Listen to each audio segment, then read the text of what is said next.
Bonjour à toutes et à tous et bienvenue sur l'Objectif Chalonnais. Nous sommes dans un endroit que je crois nous ne vous avons pas fait découvrir encore. On est à l'intérieur du musée du Cloître, derrière la collégiale Notre-Dame-en-Vaux. Et je suis avec Nasser Abdelli. Nasser, bonjour, comment vas-tu? Bonjour Johan, très bien, merci de me recevoir dans ce très bel endroit effectivement du patrimoine chalonnais. Alors merci à toi. Nasser, on se rencontre aujourd'hui pour poursuivre une série de reportages vidéo qu'on a menés sur Châlons depuis quelques temps. Cette première vidéo était avec Benoît Apparu en sa qualité de maire de Châlons-en-Champagne pour aborder un sujet qui divise au sein de la municipalité et qui divise aussi au sein des Chalonnais. Je vais bien entendu parler du projet Cirque.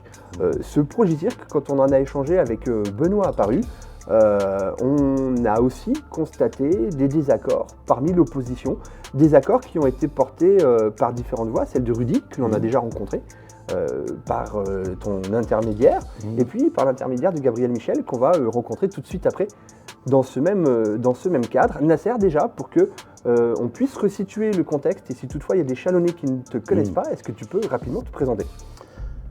Oui, absolument. Alors moi je suis donc Nasser Abdelli, je suis praticien hospitalier, gastro-entérologue, chef de service à l'hôpital de Châlons-en-Champagne depuis maintenant 30 ans. Et j'ai été élu sur la liste Châlons-c'est-vous, dont la tête de liste était Alain Pierre-Jean, en 2020. Donc je suis un élu citoyen, une liste qui faisait une grande part à la société civile, où il y avait très peu de gens qui étaient encartés dans les partis, qui était une belle liste. Alors, vous connaissez probablement l'histoire, dans la mesure où Alan a été déclaré inéligible pour des raisons de fonctionnement des comptes de campagne. Donc j'ai pris sa place au pied levé, avec un respect constant de défendre les objectifs et les programmes de la liste pendant toute la durée de mon mandat. Ce que je continuerai à faire effectivement jusqu'au dernier jour, c'est-à-dire en mars 2026, date des prochaines élections. Alors, merci pour cette présentation qui permet de resituer un petit peu le contexte. Et c'est effectivement en cette qualité d'élu d'opposition que tu as marqué ton désaccord avec ce projet Cirque. Alors avant qu'il puisse y avoir certains commentaires, je préfère clarifier les choses et par habitude, les gens que je tutoie en dehors de la caméra, je les tutoie face caméra, ce qui ne veut pas dire que je partage plus le point de vue de Nasser que d'autres personnes. Le tutoiement n'empêche pas d'avoir, en tout cas en ce qui me concerne, cette neutralité.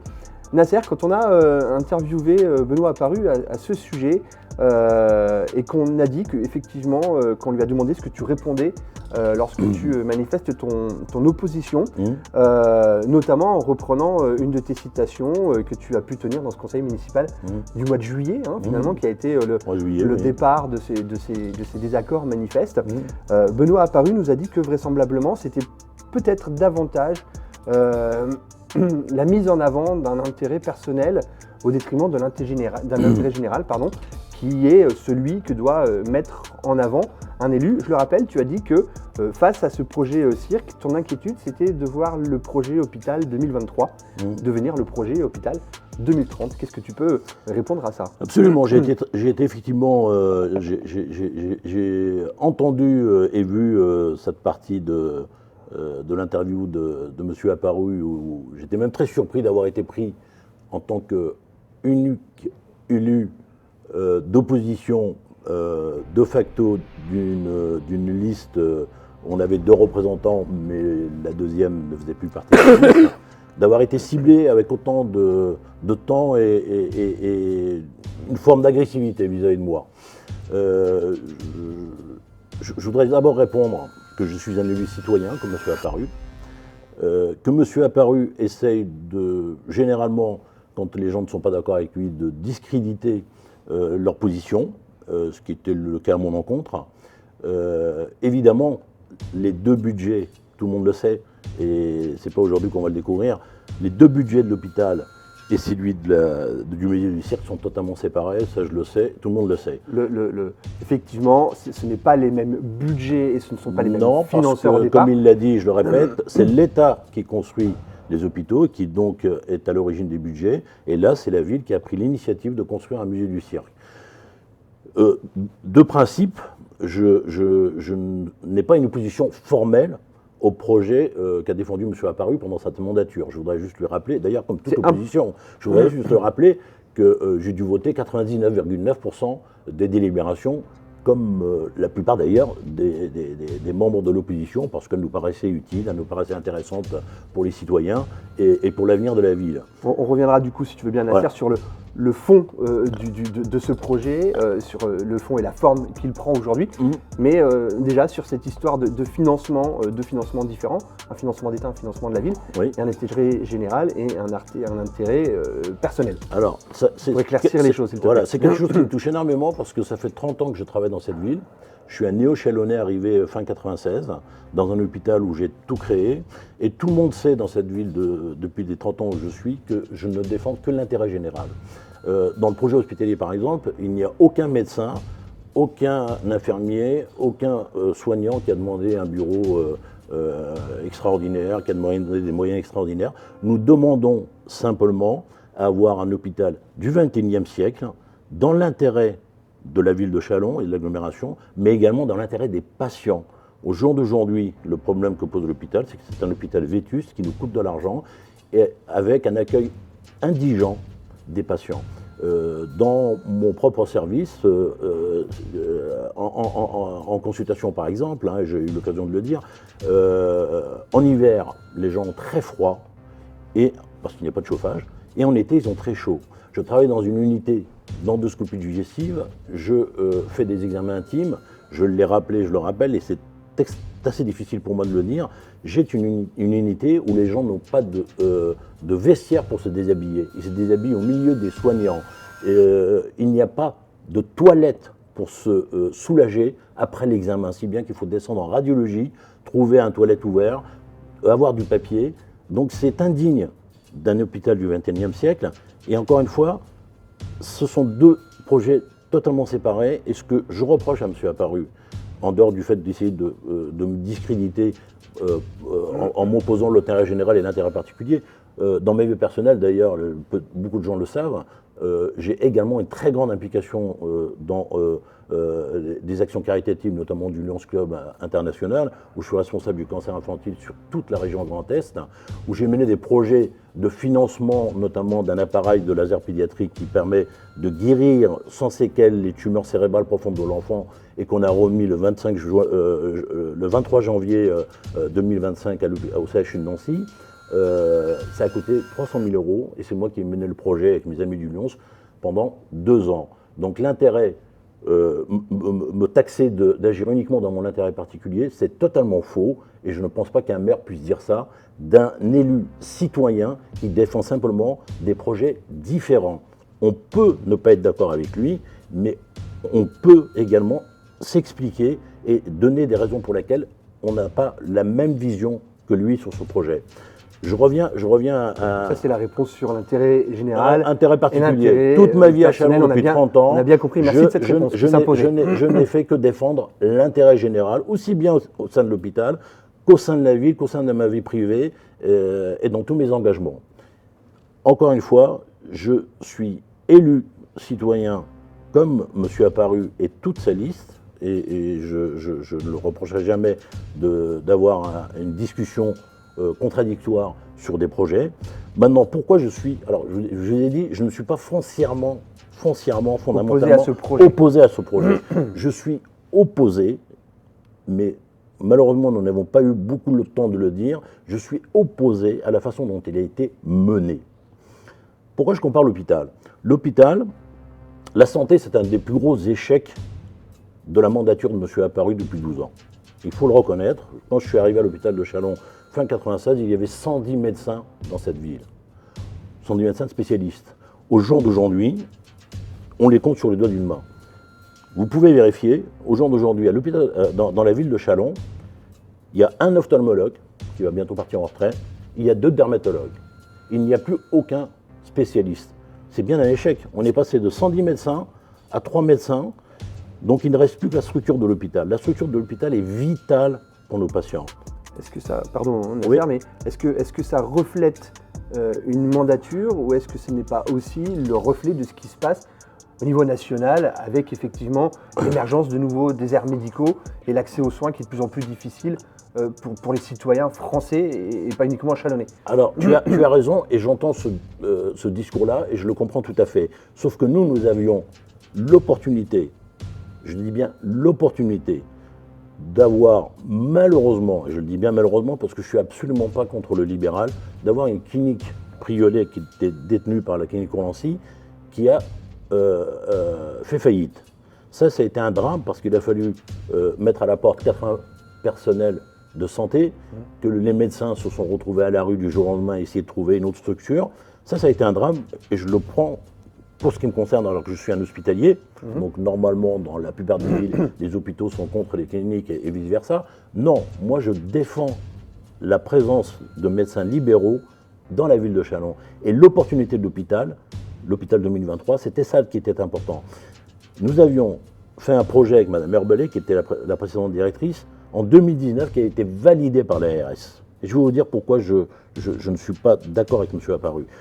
Le projet a été validé. Arrive le Covid. La première pierre devait être posée, les premiers bâtiments devaient être construits à partir de 2023.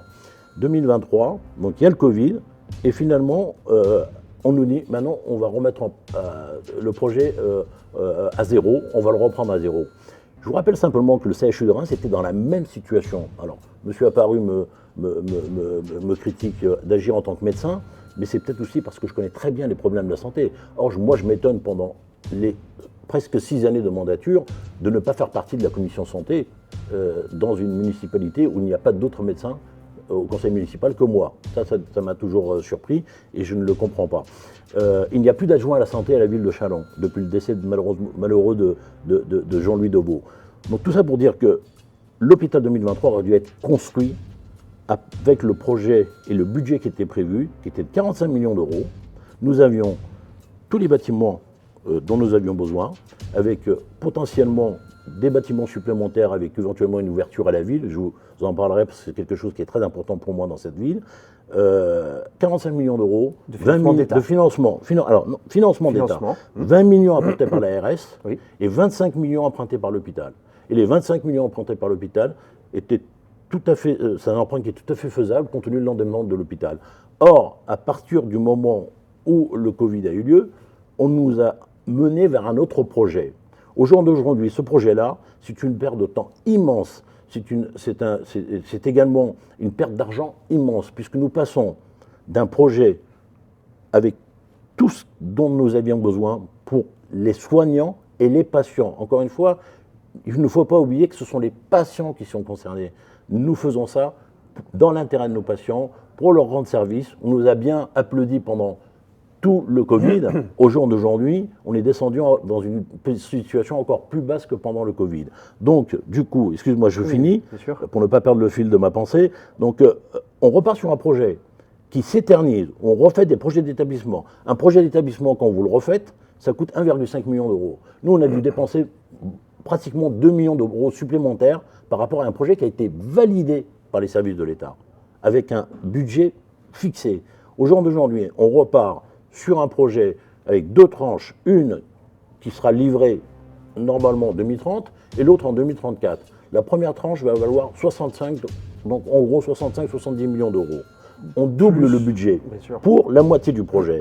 Et la deuxième tranche en 2034, c'est 45 millions d'euros. Ça veut dire qu'on va arriver pour les mêmes bâtiments, pour les mêmes besoins, le même projet, à 3 fois le coût initial. Alors qu'est-ce que je reproche à M. Apparu ? Exactement, et c'est là où j'allais en venir. Alors, voilà. Le lien, effectivement. Alors le lien, qu'est-ce que je reproche à M. Apparu et à sa municipalité ? C'est de ne pas avoir fait preuve de la même détermination, de la même énergie qu'a eu Arnaud Robinet, qui, je vous rappelle, est pharmacien biologiste. Alors s'il me reproche, moi, d'agir en tant que médecin, il devrait aussi reprocher à M. Arnaud Robinet, maire de Reims, d'agir en tant que pharmacien biologiste, puisqu'il connaît très bien les éléments de la santé. Et pourquoi on aurait pu me poser la question, effectivement, pour savoir pourquoi on prenait autant de temps de retard et finalement essayer d'améliorer les choses. C'est qu'il n'y avait pas la même détermination la même énergie à soutenir ce projet que celui du musée du cirque. Ça, c'est le premier point. Le deuxième point, je vous rappelle que, pour revenir à Reims, l'hôpital Cabrol a été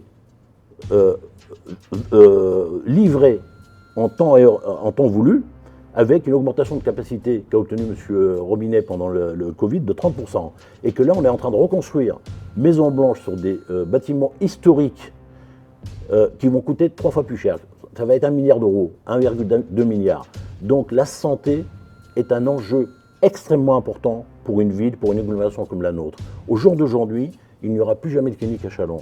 Au jour d'aujourd'hui, on doit faire en sorte de pouvoir accueillir des médecins, des jeunes médecins libéraux, des jeunes médecins spécialistes qu'on forme. Et la seule façon de les accueillir, c'est d'avoir un hôpital neuf, conforme aux recommandations. Moi, je travaille dans une salle depuis 30 ans qui n'est absolument pas conforme. Et pourtant, on m'accrédite tous les ans parce qu'on n'a pas les moyens, on n'a pas le choix.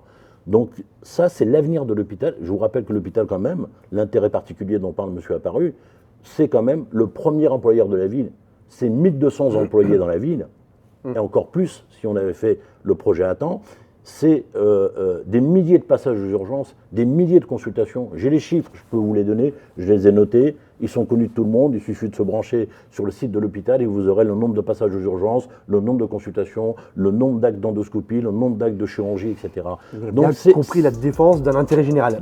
Voilà. Et puis le reproche, finalement, pour résumer, hein, si j'ai bien saisi, que l'on peut faire à la municipalité, que tu fais à la municipalité, de ne pas avoir suffisamment soutenu et suffisamment œuvré dans la défense de ce projet. On aurait dû défendre ce projet, pour qu'il aille au bout 2023-2024, et nous avions un hôpital, on va dire, à hauteur de 45-50 millions d'euros, et effectivement, nous avions la possibilité d'avoir un outil de travail intéressant pour les médecins, sans pour autant dire, comme l'a dit M. Apparu, moi je n'ai pas d'ego politique hypertrophié. Je m'intéresse aux patients, aux gens, et j'essaie d'œuvrer dans l'intérêt général, et moi je vois les patients tous les jours. Donc je sais quels sont les problèmes qui sont posés par l'accueil des patients, quels sont les problèmes qui sont posés par le parcours des patients, quels sont les problèmes qui sont posés par les chambres vétustes qui remontent au siècle dernier, avec encore des chambres où il n'y a pas de toilettes.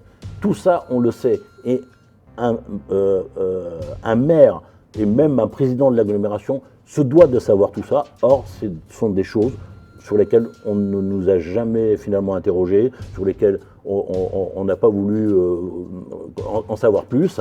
Et ça, c'est le premier reproche. Donc, de facto, je ne suis pas opposé au milieu du cirque. La deuxième opposition que j'ai, et elle me paraît tout à fait naturelle, ce projet pharaonique, qui peut être extraordinaire pour Châlons, tel que nous le décrit M. Apparu, il aboutit quand même à 2 équivalents temps plein de création, à 50 000, vous avez suffisamment discuté pendant l'interview sur les possibilités d'entrée, 50 000 entrées. 50 fourchettes basses et 84 000. Mais je ne sais toujours pas combien d'avions vont atterrir à Vatry, je ne sais toujours pas combien d'hôtels vont être construits à Châlons pour pouvoir accueillir les gens qui viennent visiter ce musée du cirque et le faire vivre, les troupes, etc.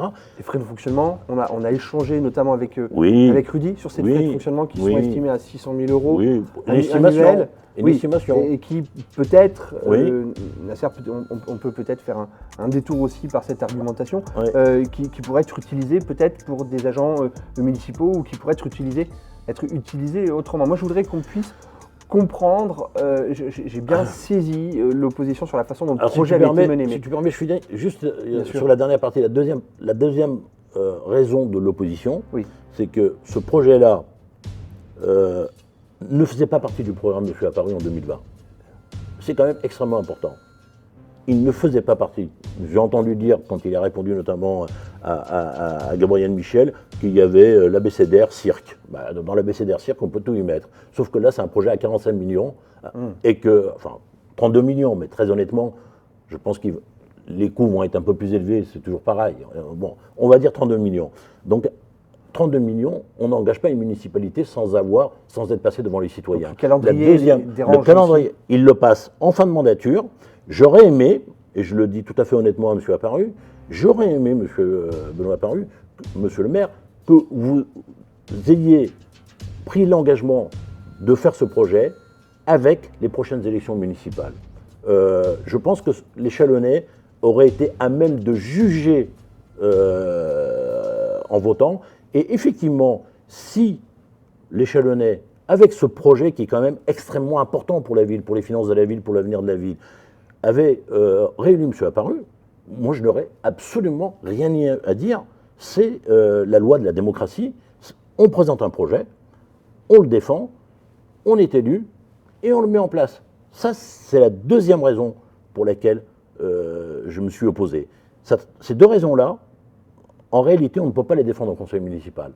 Parce que ça va trop vite, parce qu'à chaque fois que vous n'êtes pas d'accord, forcément vous avez tort, et donc du coup, vous n'avez pas forcément la possibilité de l'exprimer comme je l'exprime aujourd'hui, et je vous remercie de me donner la parole pour le faire, parce que ça me paraît beaucoup plus clair pour les citoyens. Encore une fois, c'est un engagement citoyen, c'est pas une décision ni médicale, ni individuelle, je n'agis pas en tant que médecin, j'agis en tant que citoyen élu, comme tous les élus du conseil municipal et de l'agglomération, et je défends ces projets avec ces éléments que je vous ai donnés. Aujourd'hui, face à ce qui est posé, à ce qui a été acté, et à l'opposition que l'on connaît, qu'est-ce que tu te demandes aujourd'hui? Quel est ton souhait ou quelles sont tes demandes par rapport à ce projet? Moi, je souhaiterais, mais je pense que malheureusement il est trop tard, j'aurais vraiment vivement souhaité que ce projet fasse partie de la prochaine campagne électorale de M. Apparu, de sa majorité municipale, et que les Chalonnais puissent démocratiquement décider de lui accorder leur voix, leur faveur, en fonction de ce projet.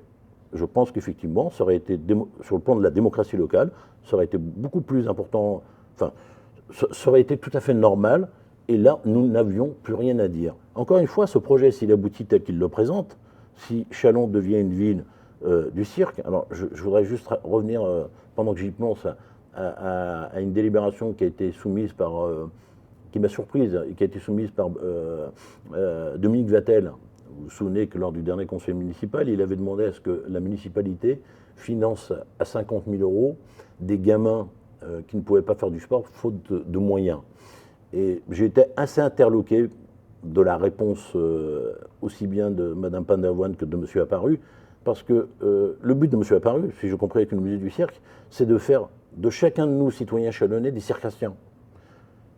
Comment peut-on mieux commencer que par les gamins en les mettant en sport?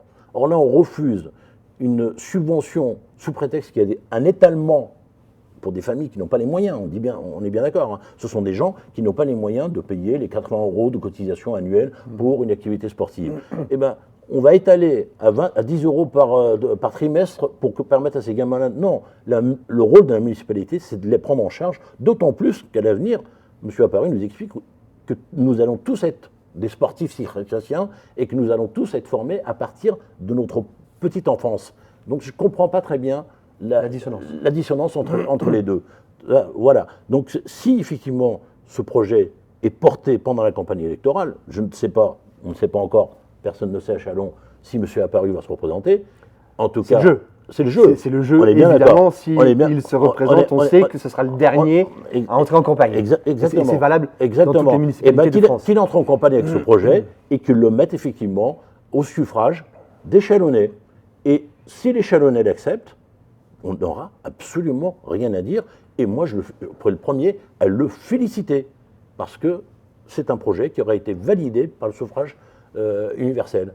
Ça, c'est quelque chose qui me paraît cohérent, et c'est la deuxième raison pour laquelle je m'oppose. Je voudrais juste revenir sur le projet immobilier de l'hôpital. Je vous rappelle que M. Apparu a été ministre du Logement pendant quelques mois sous la présidence de M. Sarkozy, qui connaît bien les coûts des bâtiments, qui connaît bien le coût des retards de programmation, etc. Je pense que j'aurais aimé qu'il ait eu un peu plus d'engagement par rapport à l'hôpital qu'il l'a actuellement vis-à-vis du musée du cirque. Il est porté par le musée du cirque. Malheureusement, il n'a pas été porté par le projet de l'hôpital, qui va s'éterniser. Je ne sais pas si réellement ça va se faire. Et si ça ne se fait pas, c'est des milliers de gens qui ne seront pas soignés. Ce sont des milliers de gens qu'ils n'auront pas la possibilité d'accès aux soins. Nous sommes le dernier recours dans la Marne Sud. Il n'y a plus d'hôpital à Vitry-le-François, il n'y a plus de clinique à Châlons, il n'y a plus de clinique à Vitry-le-François. Nous recevons des gens qui viennent de Saint-Dizier, nous recevons des gens qui viennent de l'Aube, etc. Châlons a un positionnement stratégique par rapport à Reims qui est extraordinaire. Et je pense que malheureusement, alors je le dis à M. Apparu, je ne le dis pas souvent à mes patients, dans 2 ans, je suis éligible à une retraite bien méritée. Donc ça montre à quel point je suis encore moins dans l'intérêt personnel. Parce que ce que je fais, c'est dans l'intérêt général. Moi, dans 2 ans, je peux effectivement m'arrêter de travailler. Je serai en mesure de prendre ma retraite. Quel intérêt j'ai à titre personnel? Comme je vous l'ai dit, je n'ai pas d'ego politique hypertrophié. Je n'ai pas d'ego hypertrophié tout court. Hein. Quel intérêt j'aurais de défendre ce projet alors que s'il me concerne, ce sera peut-être en tant que patient. Et en tant que patient, je sais ce que vivent mes patients, donc je défends encore plus ce projet-là. Mais malheureusement, j'ai bien peur qu'il ne se fasse pas. Et j'ai bien peur que le musée du cirque, qui va se faire, ne soit pas aussi réluisant que ce qu'on vient de nous le dire.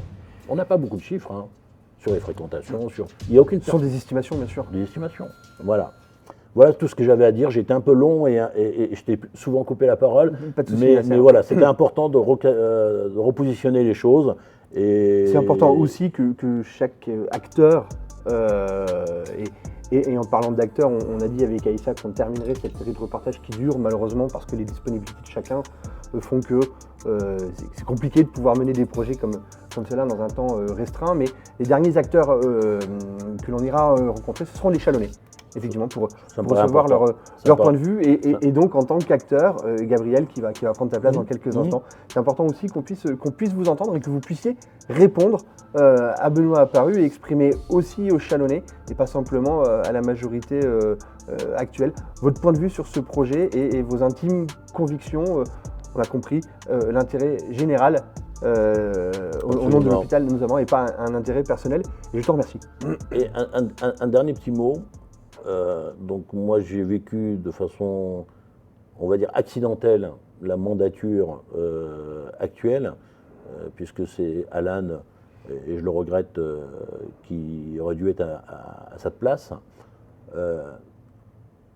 Moi je regrette une chose pendant cette mandature, c'est malheureusement, et je le dis comme je pense, le manque de démocratie locale, c'est-à-dire de vraies discussions. Il n'y a pas d'opposition formelle, il n'y a pas d'opposition bête et méchante, il n'y a pas l'opposition a voté 99% des délibérations, il y a des choix sur lesquels nous pouvons ne pas être d'accord.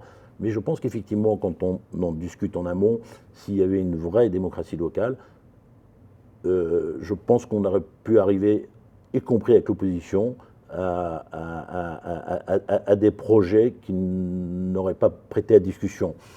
Quand je dis ça, ça me paraît vraiment important parce que moi, dans l'opposition, je le dis de façon très honnête, je pense qu'effectivement, on n'est pas utile. En dehors de dire on est contre ou on est d'accord. Mais quand on est contre, on ne doit pas l'être parce que de toute façon, le projet est validé. Dans les commissions, je regrette encore une fois, mais très lourdement, et je ne le comprends toujours pas, pourquoi un médecin spécialisé des questions de la santé ne fait pas partie de la commission santé. Ça, c'est quelque chose, je ne l'ai jamais expressément demandé, parce que j'ai pris les commissions qui étaient affectées à Alain Pierre-Jean. Je pense qu'effectivement, on doit quand même profiter des qualités, des compétences d'un conseil municipal, quel que soit le bord politique, en sachant que la plupart des gens ont un bord politique et c'est celui de la ville. Il y a très peu de gens encartés. Moi, je ne le suis pas, donc je ne peux pas considérer que j'ai un dogmatisme politique tellement poussé que je vais m'opposer à des choses parce que j'ai ce dogmatisme. Donc c'est dommage, voilà, je le regrette et je pense qu'effectivement, pour l'avenir, il faudrait peut-être améliorer cet aspect-là des choses. Merci voilà. Nasser, c'est une belle conclusion. Merci à toi d'avoir répondu. Merci. Et puis Gabriel va prendre ta place. Peut-être que ça fera l'objet d'une autre vidéo ou pas. Alors sur ces quelques mots, je vais quand même conclure, n'est-ce pas Aïssa? Vous étiez sur l'objectif Chalonnais. Merci à toutes et à tous et à très bientôt.